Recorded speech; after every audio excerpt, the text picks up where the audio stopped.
पोल में बीजेपी की जीत दिख रही है। यूपी में फिर चला है योगी सरकार का जादू। इंडिया न्यूज के एग्जिट पोल में बीजेपी की प्रचंड वापसी होती हुई दिख रही है और सर्वे में बीजेपी को 222 से 260 सीटें मिलने की उम्मीद जताई जा रही है। समाजवादी पार्टी को 135 से 165 सीटें तो बीएसपी को 10 से भी कम सीट मिलने की उम्मीद यहां पर दिख रही है। तो बड़ी जानकारी इस वक्त की आपको दिखा रहे हैं। एग्जिट पोल क्या कहता है वो आपको बता रहे हैं कि किस तरह से बीजेपी को कितनी सीट मिलती हुई दिख रही है एग्जिट पोल में। यूपी में एक बार फिर से एग्जिट पोल की अगर माने तो योगी सरकार का जादू चलता हुआ दिख रहा है। इंडिया न्यूज के एग्जिट पोल में बीजेपी को 260 तक सीट्स मिल सकती है, यानी कि एग्जिट पोल में बीजेपी की जीत दिख रही है।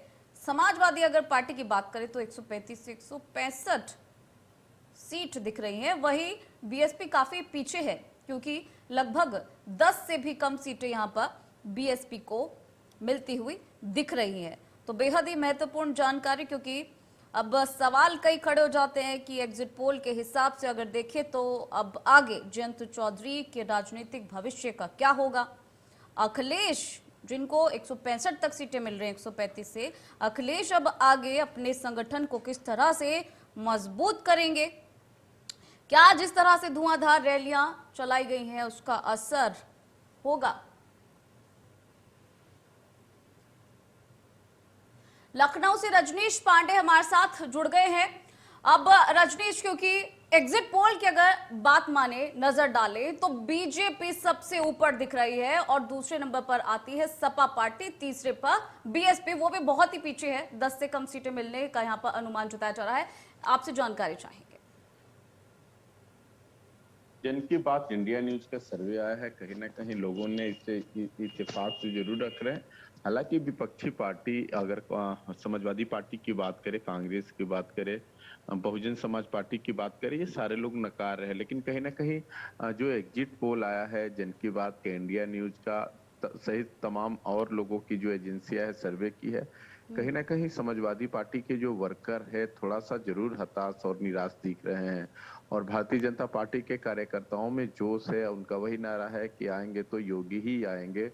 तो देखिए, जिस तरीके से समाजवादी पार्टी की बात करें कि समाजवादी पार्टी ने लगातार उनके जो शीर्ष नेता हैं अखिलेश यादव, वो लगातार रोड शो भी कर रहे थे, चुनावी कैंपेनिंग भी कर रहे थे। जयंत चौधरी और जो एनडीए के 2017 में हिस्से रहे ओम प्रकाश राजभर को लेकर चुनाव लड़े थे।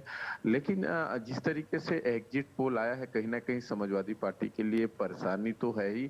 हालांकि भले वो ट्वीट करके अपने वर्करों में जोश भर रहे हैं, चाहे उनके तमाम उनके जो समर्थक है वो मीम बना के सोशल मीडिया पर तमाम तरीके के पोस्ट कर रहे हैं, वही भारतीय जनता पार्टी की बातें खुली हुई है। लेकिन थोड़ा सा दीपशिखा इंतजार कर लेना चाहिए।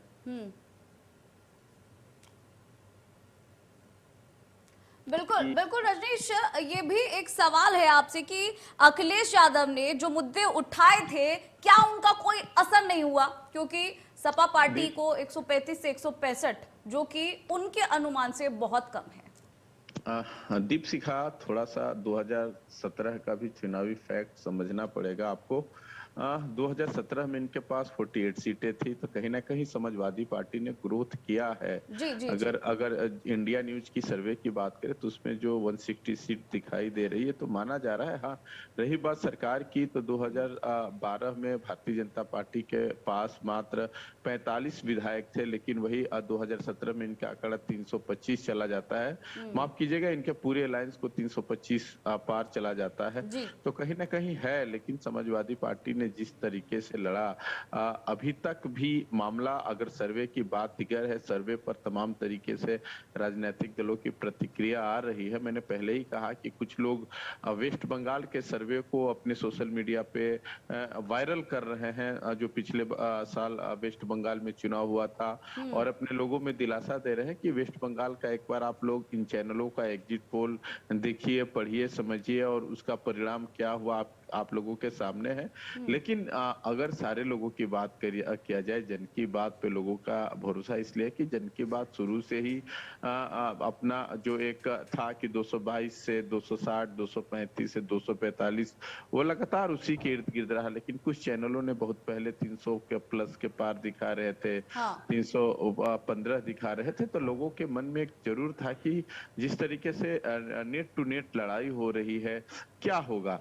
लेकिन भारतीय जनता पार्टी के बड़े नेताओं का जरूर था और लगातार प्रधानमंत्री का रोड शो, प्रधानमंत्री का चुनावी कैंपेनिंग, अमित शाह का उत्तर प्रदेश में बने जी रहना कहीं ना कहीं एक संजीवनी का काम किया। और बिल्कुल। जिस तरीके से भारतीय जनता पार्टी की रणनीति बनी, कहाँ क्या करना है, अगर चुनाव को जिस तरीके से वर्चुअली तरीके से इनके डिजाइन किया गया उनके डिजाइन पर, तो अब थोड़ा सा इंतजार दीपशिखा कर लेना चाहिए। बिल्कुल 10 तारीख को 10 बजे तक तस्वीर क्लियर हो जाएगी, साफ हो जाएगी। बिल्कुल रजनीश, इंतजार तो हम कर ही रहे हैं 10 तारीख का, क्योंकि सारी चीजें क्लियर हो जाएगी।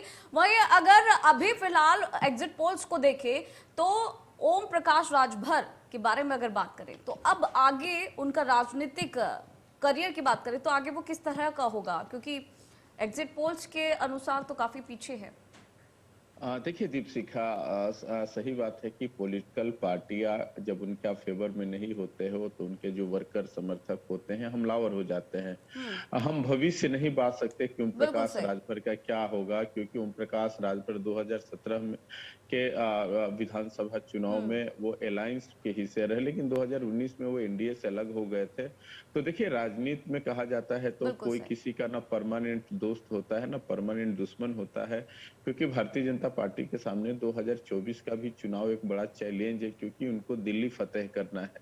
तो बिल्कुल कौन किसके साथ जाएगा, क्या राजनीतिक भविष्य होगा, अभी कुछ बात देना कह देना वही चीज होती है कि आप फिर सोशल मीडिया पर निशाने पर चले जाते हैं। तो थोड़ा सा पत्रकार के नाते हम लोगों को बिल्कुल भी सही, धैर्य बिल्कुल रखना सही कहा चाहिए। रजनीश, किसी के बिल्कुल सही कहा। भविष्य के आकलन नहीं हम लोग कर सकते, क्योंकि ये जनता भविष्य के आकलन करती है, जनता फैसला सुनाती है। तो थोड़ा सा दीपशिखा बिल्कुल हम लोगों बिल्कुल को भी पत्रकारिता पे थोड़ा सा फोकस बिल्कुल करना सही चाहिए। रजनीश, बिल्कुल सही। 10 मार्च का सभी को इंतजार है, क्योंकि 10 मार्च को नतीजे आएंगे। यूपी में चुनावी महासभा खत्म